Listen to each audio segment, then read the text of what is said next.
गोपीचन तहके कोखिया में पाल पोस हो, तहके कोखिया में पाल पोस हो।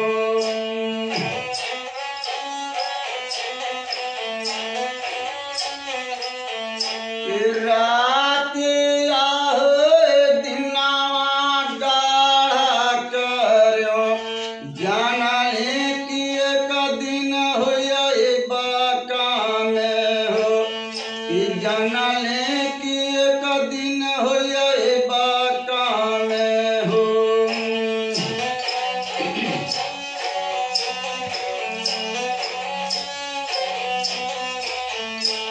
कामन कारण हो गोपीचन तू बान गहो तू बनक जोगे हो, कामन कारण हो गोपीचन तू।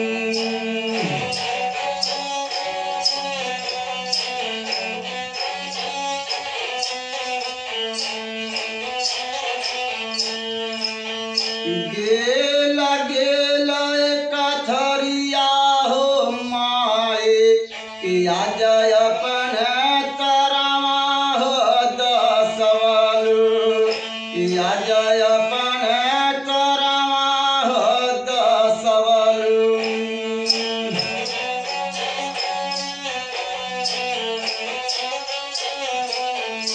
झूरा झूरा कथरिया गोपीचन तहरे तरमाई आज हो दसाय, तहरे तरमाई आज हो दसाय।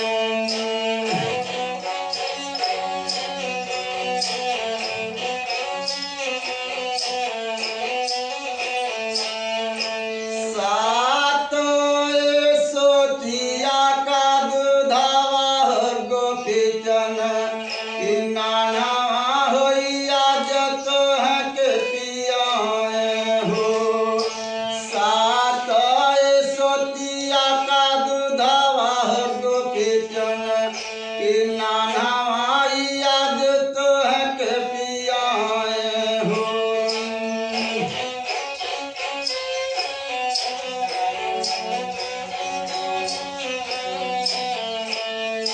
तारा दूधावा का दमावा हो माए, नाही कोई भर पाए कर हो पई है, तारा दूधावा का दमावा हो माए।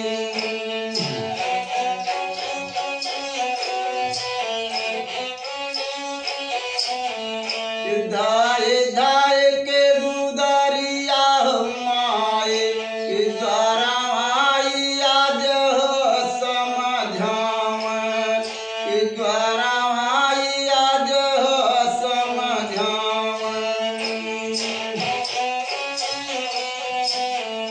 कान तो है के बिरहे बोल न हो बीरन, कावन आज द्वारा तो है के बोल न हो।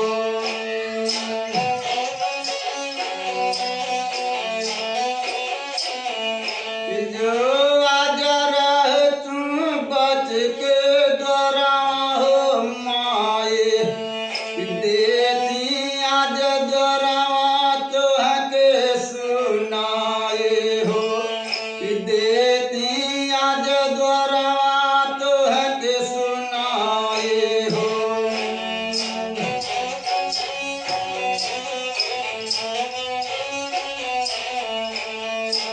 देख के सूरतिया हो माए,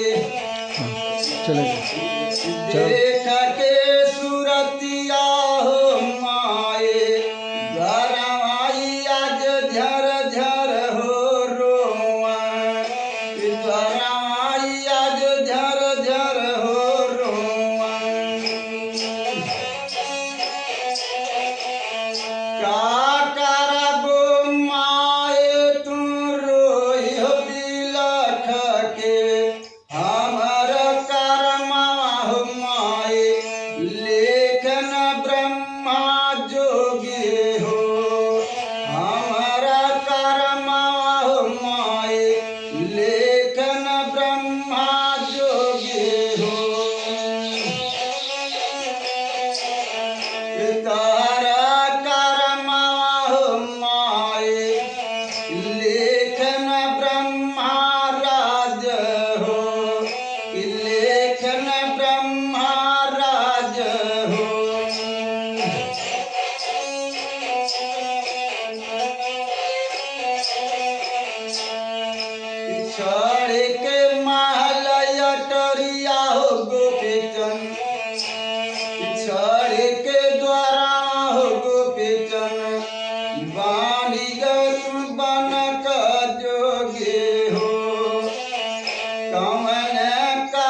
कर